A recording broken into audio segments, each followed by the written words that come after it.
नमस्कार। आज हम बताएंगे बहुत छोटा सा एक उपाय जिससे आप ये पता कर सकेंगे कि अगले व्यक्ति के दिल में मन में मेरे लिए क्या है, इससे मुझे हानि होगा या लाभ। तो चलिए शुरुआत करते हैं। जय श्री राम, जय हनुमान, राधे राधे।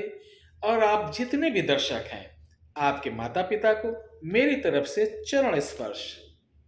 मैं रुद्रशरण महाराज, उत्तर प्रदेश मर्यादा पुरुषोत्तम श्री रामचंद्र जी की नगरी से आपकी सेवा में विगत 5 वर्षों से आज इसी कड़ी में लाया हूं कि अपनों को कैसे जाने, कैसे पहचाने, कैसे समझे।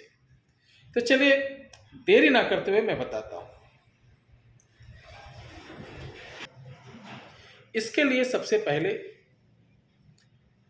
ये जानेंगे कि इस व्यक्ति से मुझे हान है या लाभ। ठीक है, तो उसका तरीका ये है कि हम एक डायरी, एक कॉपी लेंगे। इंग्लिश में नाम लिखेंगे, जैसे अनिल नाम है। अनिल, क्या नाम है? अनिल। इसके बारे में जानना है। और हमारा नाम सुनील है। अब आप स्पेलिंग कैसे लिखते हो इससे नहीं मतलब, ये फ्रंट कैमरा हो सकता है आपको दिखाई ना दे, या ये लिखे हैं अनिल सुनील, ये उल्टा दिख रहा होगा आपको क्योंकि सेल्फी कैमरे से वीडियो बन रही। तो इसमें क्या करना है, अनिल में कितने वो हैं?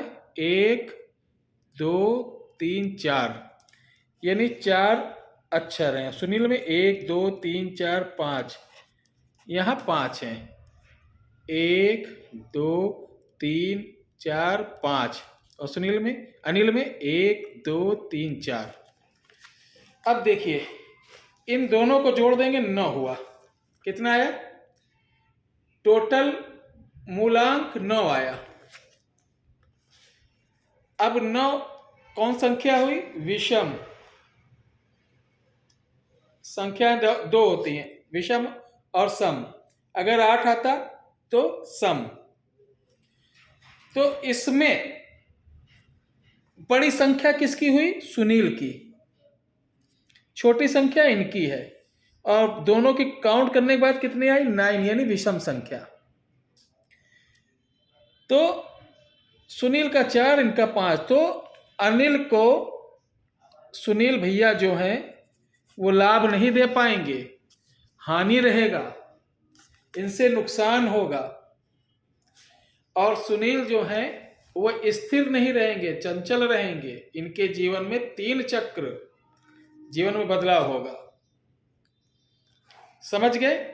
अब एक बार और समझाते हैं। जैसे पंकज, PANKAG, पंकज।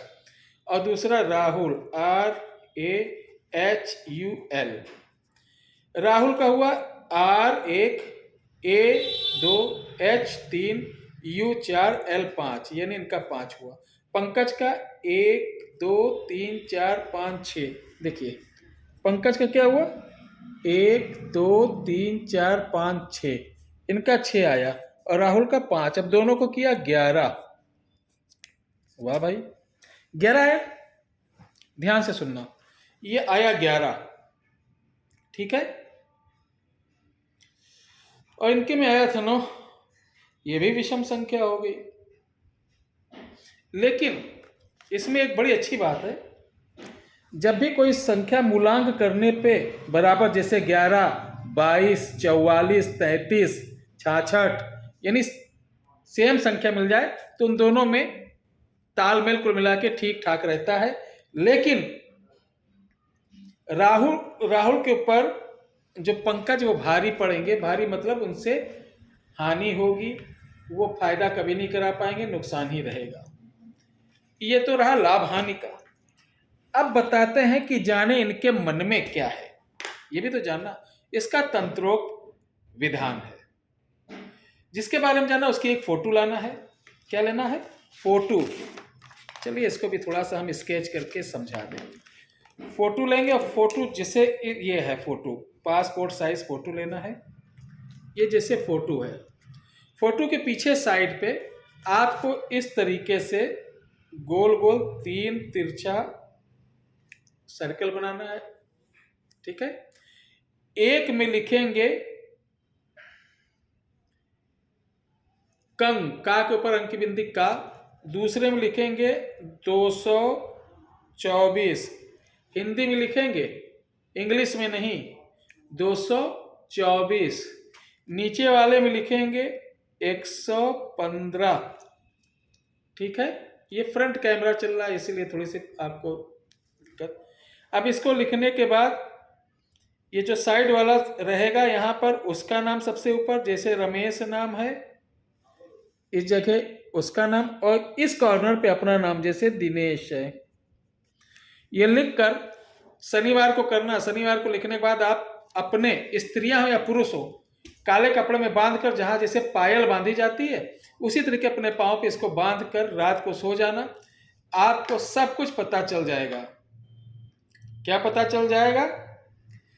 दुनिया भर को धोखा देके कोई नहीं बच पाएगा, कौन है असली कौन है नकली, ये तो हाँ सब पता चल जाएगा। लेकिन ये वीडियो नॉलेज के लिए, ऐसा नहीं कि कोई अगर आपकी पत्नी हो कोई ऐसा निकल आया तो आपको ओ गुरुजी ने प्रयोग बताया था मार इसको निकालो, ये से मेरा, ऐसा कुछ नहीं। जिस घर में नारी का सम्मान नहीं उस घर में भगवान नहीं। जिस घर में नारी का सम्मान नहीं उस घर में सच पूछो भगवान नहीं।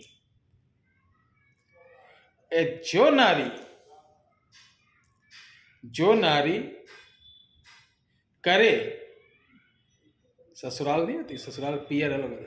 जो नारी, हमारे यहाँ बोलते हैं जैसे मैके, मैके मतलब मैका, और ससुराल को ससुरारी। तो जे नारी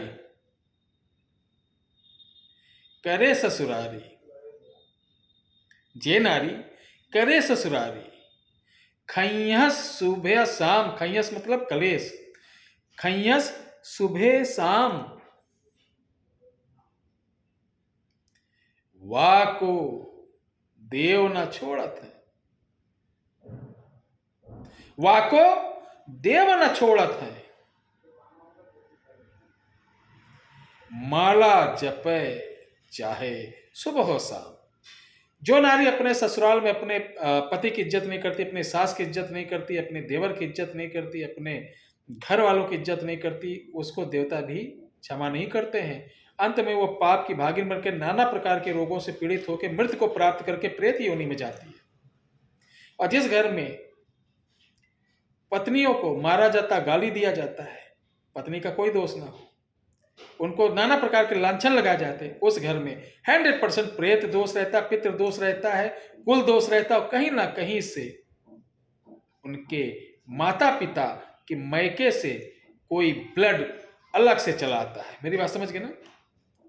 तो अगर औरत सही है, सब कुछ अपना घर त्याग के आपके यहाँ आई है, संस्कारी है, उसका अगर आप अत्याचार करते हैं तो आपको कोई यज्ञ, कोई तप, कोई जादू, कोई टोना, कोई उपाय, कोई देवी, कोई देवता, कोई कुछ नहीं कर पाएगा। फर्जी मत दौड़ो।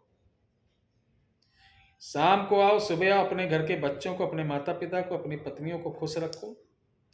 और आप सभी माताओं बहनों ध्यान रखो, पति सुबह निकलता है, कैसे कैसे अपना व्यवस्था करके आपके घर के लिए या आपकी खुशियों के लिए अपनी खुशी बेचकर, उसका भी मन कहता है कि मैं थोड़ी देर आराम कर लूँ, थोड़ी देर कुछ काम कर लूँ, थोड़ी देर कहीं घूम लूँ, कुछ खा लूँ, कुछ पी लूँ, अपनी खुशियों का मतलब हवन करके अपने बच्चों के लिए, अपनी बीवी के लिए, अपनी पत्नी के लिए, अपने समाज के लिए वो जीता है। तो आप लोग अगर आपका पति शाम को आए तो अगर उससे प्यार से 2 बातें करें, हौसला बढ़ाएं और उसके इस कर्म का धन्यवाद दें। 2 शब्द के, मैं बड़ी भाग्यशाली हूँ, आप जैसा पति मिला, आपकी लंबी आयु हो, आप इतना ख्याल रखते हैं, मतलब 2 बातें कर दो, मजा आ जाएगा लाइफ का, घर में स्वर्ग हो जाएगा। एक दूसरे को प्रशंसा करो, एक दूसरे की हेल्प करो, एक दूसरे को प्यार बेटो, साथ मिल बैठ के खाना खाओ, एक साथ नाश्ता करो, ये देखिए आनंद आ जाएगा। तो ये उपाय करिए, लाभ उठाइए। जय श्री राम, हर हर महादेव।